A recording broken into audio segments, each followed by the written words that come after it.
জিনিস দেখাবার জন্য এনেছি। চলো চলে তো এই গোটা ফ্ল্যাটটা মানে ফ্ল্যাট না, এটা একটা দোকান ছিল। তো এই দোকানটা বিক্রিও হতে পারে, আবার কেউ ভাড়াও নিতে পারো। এটা 2070 স্কোয়ার ফুট, তাই তো?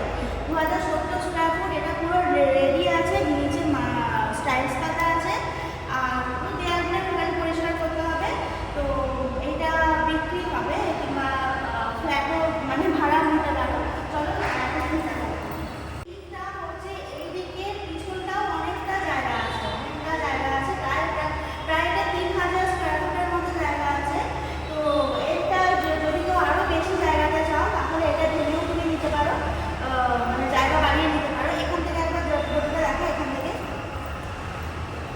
ঠিক আছে। এটা বিরাট লম্বা, বিরাট স্পেস, জায়গা খুব স্পেসিয়াস। মল হবে ভালো, মার্কেট